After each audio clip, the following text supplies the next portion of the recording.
public is born into these planning traps, basically is what they are. They're There's planning a new traps. book out called What Happened to the Electric Car? And I just saw a television interview on Jon Stewart in which, shockingly, they proved that these electric cars worked, and then the manufacturers pulled them back and destroyed them. Alan, we've known for 50, 60, 70 years cars that could run at 100 plus miles per gallon, so on and so forth. We've known this. The point is that the economic system rewards for consumption's sake. Consume infinitely. Well, we can't do that on a finite resource base. So the auto industry, the oil industry, and so on, they come out with their new models each year, rather than durable transportation, other transportation. They've got us going to the pump every week instead of every 5 or 6 weeks. You know, things like that, because they want us consuming now, quickly. It's like disposability. You throw something away, you got to go buy something new, instead of having durability. So these are highly costly and taxing, and also what it does is it sets us up every day, the way we live our lives, stealing from future generations. We are taking from their resource base, and we are leaving them poisons, as well as we are altering the atmosphere. We're baking the planet, we're heating it up, and we're leaving them with those problems. Nuclear waste. This is unethical, this is immoral, and I think Minnesotans know better, and that's why I want to be governor. Governor Pawlenty, Mike Hatch, Peter Hutchinson, nice people, but they are not honest with what we need to do to deal with this situation. I'm here prepared to be honest with the people of Minnesota, but they then have to be honest with their vote. They have to be honest with their participation in the system. It's not just about Ken Pentel and Deneen being held responsible for everything. It's about us as a culture. How long are we going to tolerate doing this damage to our only beautiful planet we can live on in the universe? How long are we going to stress out our local economies and our local communities and tolerate it? We need to come together. We need to restore our communities, restore our ecology.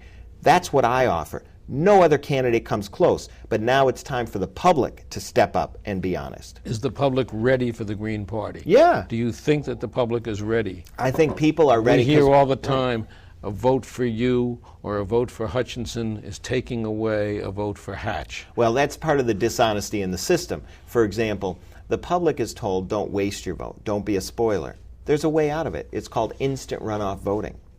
Instant runoff voting was just not even a thought in most people's brains when the Green Party started talking about it. And remember, there are Greens running throughout the state. We've got Dave Berger running for auditor as a Green Party candidate, Papa John Kolstad running as Attorney General, Michael Kavlin running for U.S. Senate. We've got Jesse Mortensen running in St. Paul in 64A. Jesse has been here, yes. And we've got Julie Risser running in Senate District 41 in Edina. So we've got Green Party candidates throughout the state. So people have a chance to vote Green. Are the public ready? The public's ready if they know that the voices that are out there are representing their values. The key is lining up your values. You want single payer? Vote for candidates that support single payer universal coverage for them and their children. You want sustainable energy and efficiency and renewability? Vote for energy efficiency and renewability. You want to make sure that we invest in our housing and our education systems in a way that embraces people and heals our communities? Then vote for people that are putting those policies forward, like the Green Party. But the key is the electoral structure is not honest. People are told to vote, and we want to move towards instant runoff voting. So you go in the booth and you rank your favorite candidates. And if your first choice doesn't win, your second choice may win, or your third choice. But what it does, it allows you to vote exactly how you feel, instant runoff voting. And people can go to fairvote.org. That's fairvote.org or fairvotemn.org and check out these methods. So what happens is that... the two major parties, of course, oppose this. Well, not necessarily. The Democratic Party now in Minneapolis has passed for instant runoff 11-1 on the city council to be on the ballot in November. This is how successful Greens are when we run on ideas that are thoughtful, progressive, and more democratic. Instant runoff voting is now being discussed in Hopkins seriously. Bemidji, the Star Tribune 4 weeks ago, put it as their lead editorial in the Sunday paper as go for instant runoff voting. It's a more honest electoral system, and it allows for a majority of the people to pick their governor, their president, their mayor, whatever. I've always felt that instant runoff was really a logical solution to where we are. But how do you fight, for instance, the money that's going to go into the gubernatorial campaign now?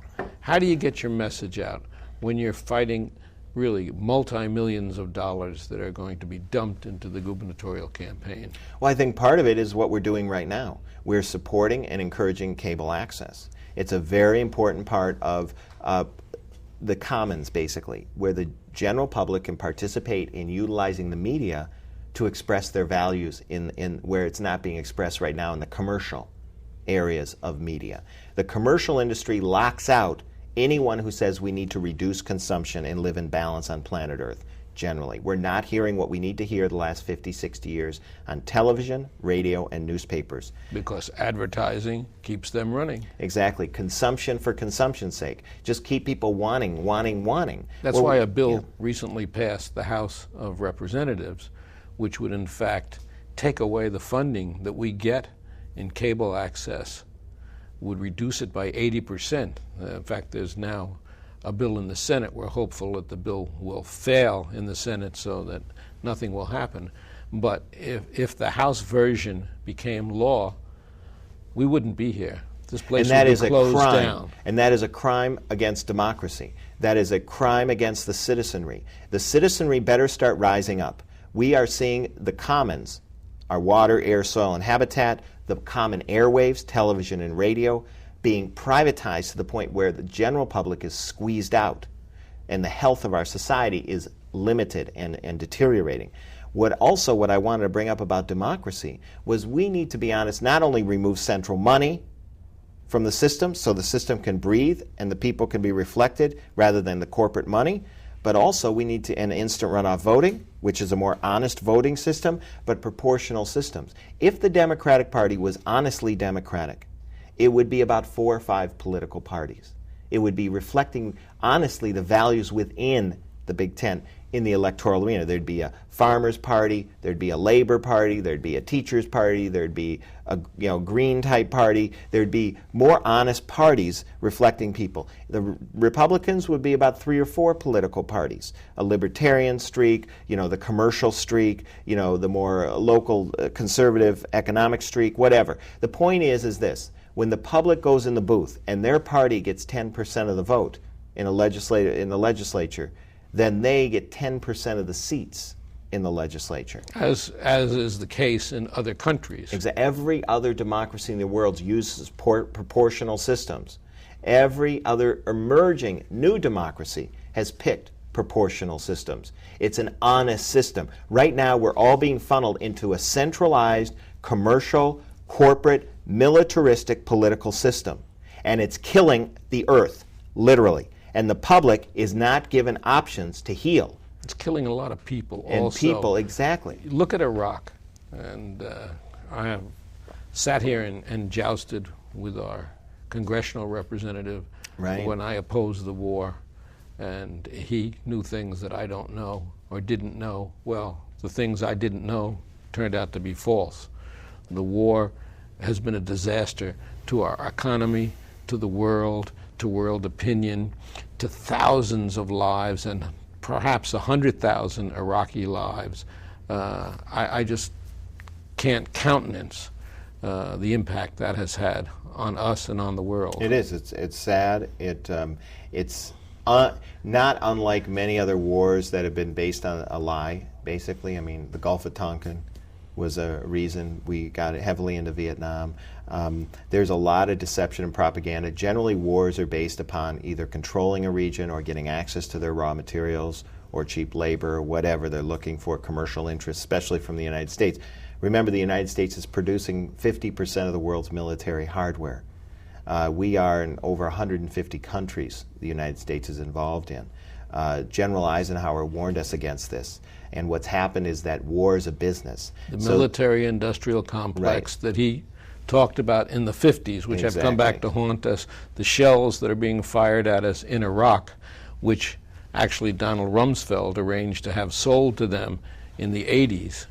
Right, and I would like to bring back, as governor of the state of Minnesota, my goal would be to bring back the National Guard from Minnesota, retrofit this state for energy efficiency, renewable energy, start replanting the state, utilizing the National Guard and others, and that would be the best state and national security strategy in the world. Because what it does is it reduces our needs for resources around the world and interfering in all these other countries. We teach skills on local self-reliance, strengthen our local economies by keeping dollars, billions of dollars, recycling in our communities. Now we can get full housing, healthcare, education. People are less stressed out. The cost of living comes down. We have more time in our lives instead of paying for all the waste and the wars, the junk in our society, basically. We stop paying for all that, and we start having time for friends, family, social time. We have times for creativity. We have times when you have more time in our lives, less stress economically, ecologically, we're more in balance, then we're more happy. And that is what the pursuit of happiness was about. That is what the intent was in the Declaration of Independence. It was a sense of happiness was based upon a common good, a common feel for community and empathy for our fellow citizens. These are things that we need to start getting back in touch with rather than this competitiveness, this violence as problem solving. This is not working. We need a more cooperative, healing society, healthy society. That is what I'm asking the people to vote for. That is why Ken Pentel, Deneen Provencher are up there at the ballot, because democracy's still got inklings. We're still alive here, Alan. We still got crumbs out there.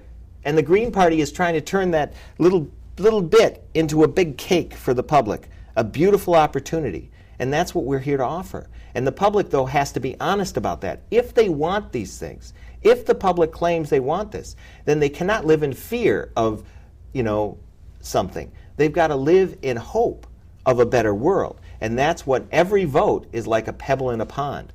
It creates a ripple effect.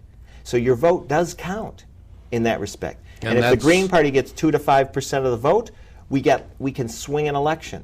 Now we have leverage. Now the dominant parties have to ask where are those votes coming from. What is the candidate saying? They now have to deal with what we're saying. That is the success. And we have to deal with the time running out. Ken Pentel, candidate for governor of the Green Party. Always a pleasure and always an education to have you here. Thank you very Love your much. intensity and your sincerity. Oh, I appreciate it. Thank you, so Alan. much. It's wonderful. Okay.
Access to Democracy is sponsored in part by a grant from U.S. Federal Credit Union, a member-owned, not-for-profit financial cooperative serving the greater Twin Cities community, and Sun Country Airlines, offering daily nonstop flights to New York, Dallas-Fort Worth, Los Angeles, and great vacation locations, plus newly added service to Washington, D.C.